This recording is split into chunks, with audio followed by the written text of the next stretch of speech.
Nos acompaña ya el internacionalista Miguel Ángel Rodríguez Mackey. ¿Cómo está? Muy buenos días, bienvenido. Bienvenido, doctor Rodríguez Mackey. Un tema interesante el que estamos teniendo, lo está revisando precisamente Chabeli.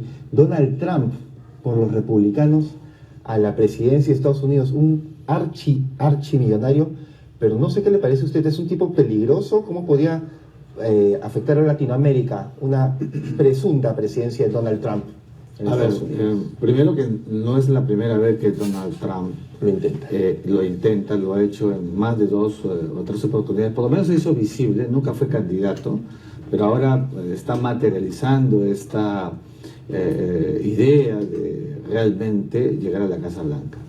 Es un republicano más de los ya 4 que existen, ¿no es cierto? El propio Jeb Bush, antes, Ted Cruz, en fin, Rubio. Pero siempre se ha caracterizado el Partido Republicano por ser el ala derechista de la política norteamericana. Derechista, conservadora, y tu pregunta sobre Donald Trump es importante porque más bien es una posición muy recalcitrante ante México, es decir, lo que hemos escuchado ayer para decir que México es enemigo de los Estados Unidos y lanzar la tesis de que si llegara a la presidencia lo primero que va a hacer es construir un muro que separe a uno del otro país y que lo haría pagar a México.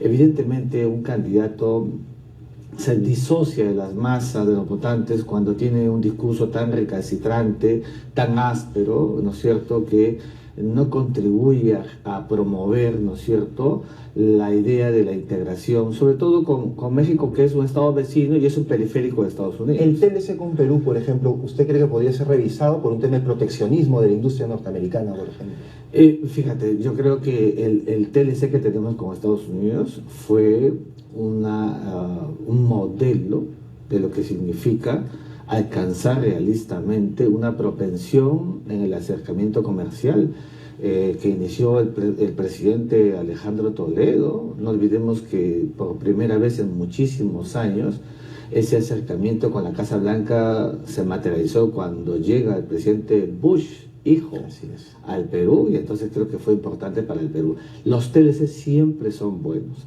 los TLC acercan, coadyuvan, y en ese marco, evidentemente, el Perú forma parte de un eje donde está México, donde está Chile, donde está Colombia. Un eventual gobierno de alguien como las características de Donald Trump ¿podría ser que se retire este TLC? ¿Hay alguna cláusula que lo permita? No, yo creo que este es un asunto de estados. Los jefes de Estado, cuando asumen, evidentemente auscultan y revisan los instrumentos bilaterales o multilaterales a los que llegan los países.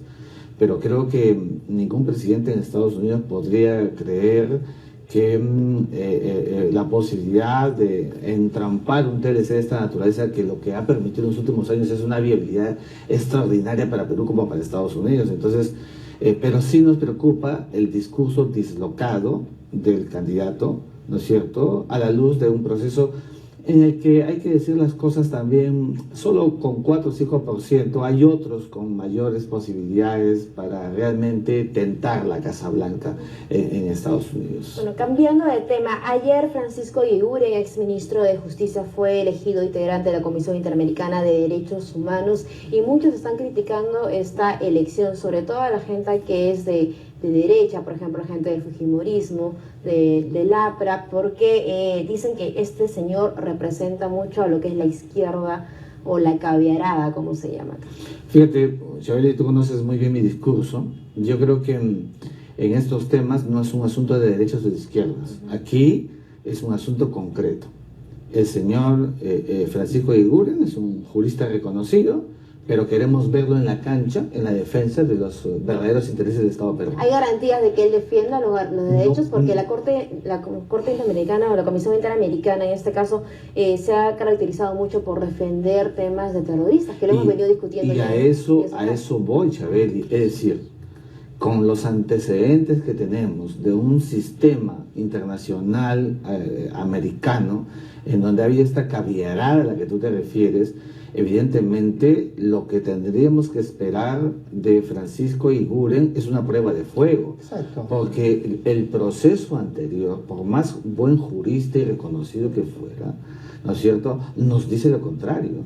Y entonces lo que queremos ver es que, por ejemplo, en el mes de febrero, más de 60, ¿no es cierto?, demandas fueron admitidas a trámite en la Comisión Interamericana. Y el Estado, perdóname, Gastón, apareció como víctima una vez más. Entonces, ¿cuándo vamos a tener una verdadera defensa del país frente a un sistema, ¿no es cierto?, que desnaturaliza el verdadero sentir de lo que significa el Estado-Nación frente al atropello del terrorismo y toda la barbarie que produjeron los años 80 y 90? El Estado peruano siempre ha perdido frente a la CIT. El único caso que ganamos creo que ha sido el de Cayara, y en estos momentos tenemos el caso de los comandos Chavín de Huantarán. Han pasado 18 años y la CIT está por ver ese tema. ¿Cómo cree que puede influenciar en la llegada del señor Eguiguren, por ejemplo, el caso Chavín de Huántar? Yo espero, por la salud nacional, que el señor Francisco Eguiguren realmente esté a la altura de lo que corresponde al verdadero interés nacional. Aquí en este mismo espacio hemos dicho con anterioridad que gran parte del proceso de este prejuicio que se forma en la Corte Interamericana cuando ya llegan a ese estado los procesos es porque nosotros mismos, en el propio Perú, la Comisión de la Verdad y Reconciliación nunca dijo claramente que Sendero Luminoso era un grupo terrorista. Y creo que ahí comenzó todo un proceso de mitificar a Sendero como lo que no es un grupo delictivo. Entonces, este ánimus de carácter jurídico debe ser la regla del jurista Francisco Eguiguren, ahora que ha sido incorporado a la Comisión Interamericana. Para entender un poco, dentro de la comisión, ¿qué tanto pesa Francisco Eguiguren? Es uno de los tantos miembros que tiene la comisión, vota sobre todos los temas que se debaten en la comisión, y por ser peruano tiene que alejarse de temas relacionados al Perú, o también inhibirse, o también influyen en los votos. No, fíjate, los miembros de la Comisión Interamericana son miembros de los países miembros de la OEA, ¿no es cierto? Todos ellos intervienen en todos los casos que se le presenten. Solamente si él tuviera una directa relación con alguna causa más allá de la calidad nacional, entonces tendría que inhibirse. Pero más bien su presencia como nacional debe coadyuvar por lo que estamos diciendo en estos momentos, es decir, sopesar realmente lo que corresponde a la verdadera defensa del juicio de valor nacional. El Perú, el Estado-Nación, más bien ha sido ultrajado por la violencia terrorista, y no podemos seguir esperando que sigan llegando, ¿no es cierto?, recomendaciones de la Comisión o sentencias de la Corte de reparaciones civiles, de reparaciones obligando al Estado, y el Estado acomete frente a una situación donde está entre la espada y la pared. Pero ¿por qué siempre perdemos, doctor Rodríguez Mackey? Como les decía, creo que solo hemos ganado el caso de Cayara y fue por un error procesal. Fíjate, tu pregunta es muy buena, Gastón. Creo que perdemos porque nos falta convicción, porque nos falta creernos en la verdadera heredad nacional de lo que significa una verdadera defensa de los intereses del Estado. Cuando los militares y cuando los policías cumplen función, inmediatamente se habla, se les tipifica como violadores de derechos humanos.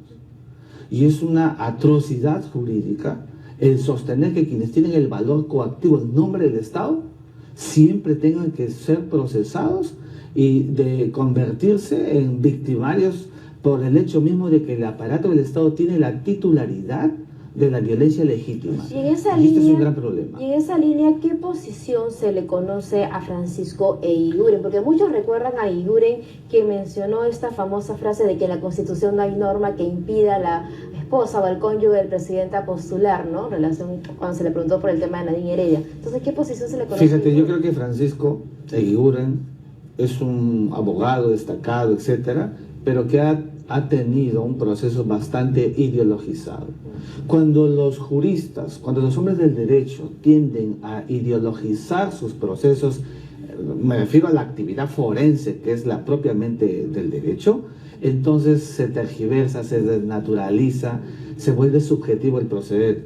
Por eso es que la elección de Francisco Eguren, ¿no es cierto?, llama la atención y el Perú debe estar pendiente de cada paso que él vaya a hacer. Nadie discute sus calidades profesionales. Muy bien, muchísimas pero esperamos gracias. que cumpla y que esté a la altura de lo que el Perú requiere. Como todos los miércoles, muchas gracias por su presencia, doctor A usted. Rodríguez Mackey.